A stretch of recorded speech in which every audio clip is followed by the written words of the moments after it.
here today. I haven't been feeling very good the last few days, so I'm going to make this kind of shortish and sweet, if possible. If you ever tune in, you know sometimes we say that and then we continue to talk. But last week was actually our business law week for our live for the month, but Laura graciously stepped in because I was actually on day 1 of 4 of a 4-hour Zoom meeting every day for ABA Tech Show Board. So moving from that meeting being in person in Rhode Island, we were supposed to be in Rhode Island last week, to a Zoom meeting is just kind of one of the many ways COVID has impacted the way we're all trying to do business. And today I want to share with you 5 tips to kind of keep your business moving through all the bullshit, especially because we don't know, even how long we're going to have to continue to adapt and what changes we're going to need to make. And some of these changes are probably likely here to stay. So, the best we can do is make the most of it. So here are 5 tips.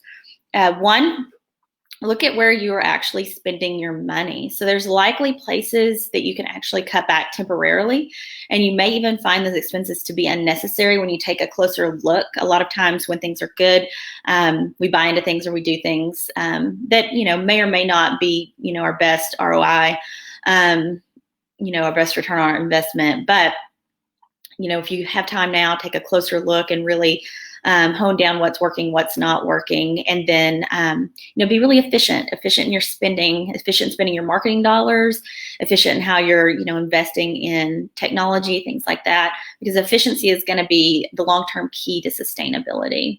Also, are there any places where you can actually reduce spending by taking on some of those tasks yourself, or implementing AI or technology to actually assist you? And you may be able to even outsource some of the tasks at a smaller fee than what you would pay if you hired somebody to come in and help you. You also only have so much time and energy. So, be really thoughtful in executing your changes. So you want to make sure that when you're making these changes that you're not impacting the actual quality of your overall business or even sacrificing your customer service. The second is, can you reposition yourself in your industry? So, restaurants we've seen are implementing curbside pickup, grocery chains are offering, delivery options, service providers are kind of switching to, telemeetings, they're, telehealth, teletherapy, there's all sorts of things. Right now is a good time to actually learn some of those things, perfect some of those alternative offerings that make sense in your business. And you could actually set yourself up on the other side to be very competitive and possibly even create a whole new revenue stream if it's something that you could do in addition to, your normal course of business whenever it turns back to normal or, whatever normalish may be. Also, look to other businesses to see what other businesses are doing, not necessarily only in your industry. So what businesses are really suffering out there? Why are they suffering?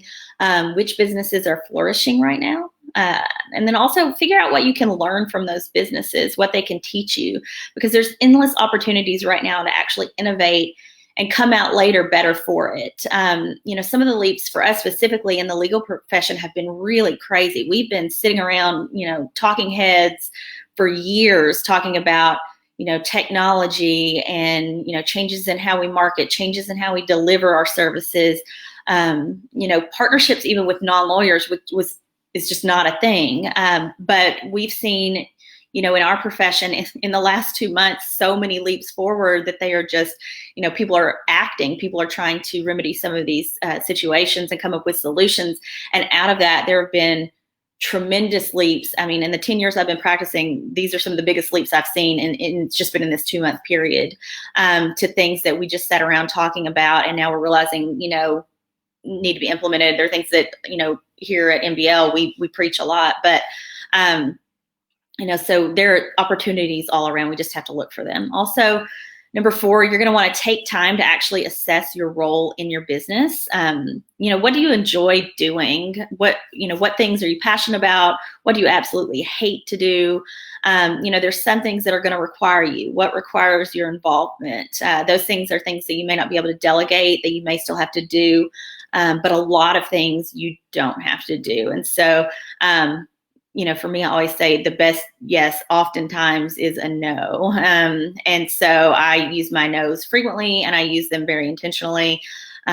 So it's very important for your mental health, but also for efficiency and for long-term sustainability in your business to, be doing the things that you enjoy doing, find ways to have the other tasks completed, and also, really look and see, are you in the weeds? Because that's kind of where we got stuck at one point. We were in the weeds, and we were, we're at a point where we weren't enjoying what we were doing. And so, we really took a step back and reevaluated, and now we're a lot better for it. So, it takes a little bit of time, a little bit of introspection, but it's very worthwhile. And now what I think is very valuable in business, especially if you're the owner of a business, is to focus on revenue generating activities. And some of those may be soul sucking for you, because there's some of those that I don't want to do either. But, if you're stuck in the administrative task, if you are doing menial things and you are spending all your time there, then you don't have time to actually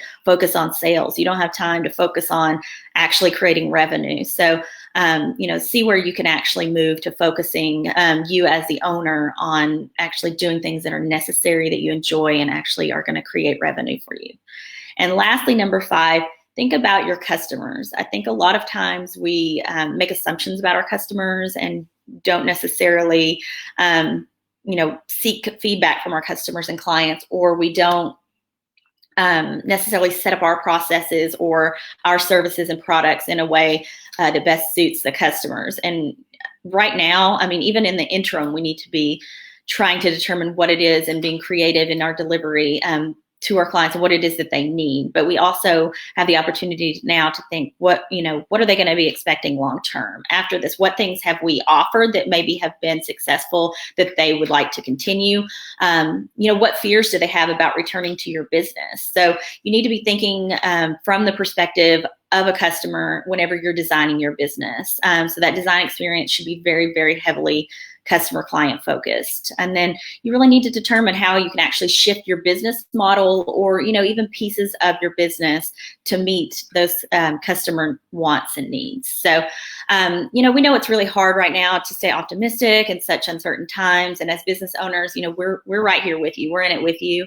But don't be afraid to try new things. Look for the opportunities and stay optimistic, even if you feel right now like the walls are closing in on you, because it will get better, and you guys are not alone. So thanks for tuning in today. Like I said, went a little bit short, but we will be back here next week at 11:30 Central Time for some more Legal Talk Tuesday.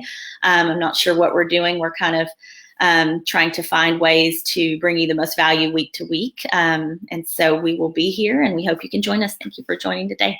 Have a great week.